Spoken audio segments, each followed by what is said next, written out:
সন্দীপ ঘোষ আর আশিস পান্ডের মধ্যে আর্থিক দুর্নীতি বা আর্থিক লেনদেন হয়েছে, এই লেনদেনের বিষয়ে কি কি নির্দিষ্ট তথ্য সিবিআই এর হাতে আছে?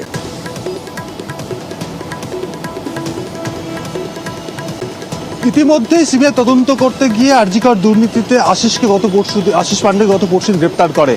তার ব্যাংক অ্যাকাউন্ট তারা যখন তারা খতিয়ে দেখছেন, সেখানে দেখা যাচ্ছে সন্দীপ ঘোষের সঙ্গে আশিস পান্ডের ব্যাংকের মাধ্যমে অর্থাৎ ব্যাংক অ্যাকাউন্টের মাধ্যমে আর্থিক লেনদেন হয়েছে। এই তথ্য প্রমাণ সিবিআইয়ের হাতে এসছে। সেই জায়গা থেকে আজকে সন্দীপকে জেরা করতে সিবিআই টিম সংশোধনাগারে যাওয়ার কথা রয়েছে। আশিসকে জেরা করতে হচ্ছে।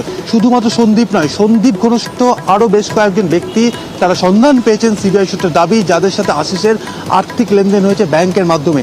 নগদেও কি লেনদেন হয়েছে সেই বিষয়টি জানার চেষ্টা করা হচ্ছে, কারণ গতকাল আলিপুর সিবিআই আদালতে সিবিআইয়ের তরফে দাবি করা হয়েছে সন্দীপের সুবাদে বা সন্দীপের প্রভাব খাটিয়ে বিভিন্ন জুনিয়র বিভিন্ন সিনিয়র ডক্টরদের কাছ থেকে বিভিন্ন সময় তিনি ঘুষ নিয়েছেন, কাটমানি নিয়েছেন, এমনকি হুমকি দিয়েছেন।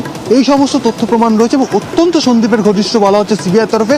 এবং যে সমস্ত টাকা তিনি নিয়েছেন তারই অংশ বা তারই ভাগ কিন্তু পৌঁছে দিয়েছেন সন্দীপের কাছে, কখনো নগদে কখনো অ্যাকাউন্টের মাধ্যমে। এই অ্যাকাউন্ট ট্রানজ্যাকশনের হদিশ কিন্তু ইতিমধ্যে সিবিআই পেয়েছে। শুধুমাত্র সন্দীপ নয়, সন্দীপ ছাড়াও সন্দীপ ঘনিষ্ঠ আরো বেশ কয়েকজনের সঙ্গে ট্রানজ্যাকশন পাওয়া যাচ্ছে। সেই সমস্ত ব্যক্তিও কিন্তু এই মুহূর্তে সিবিআই স্ক্যানারে। ধন্যবাদ।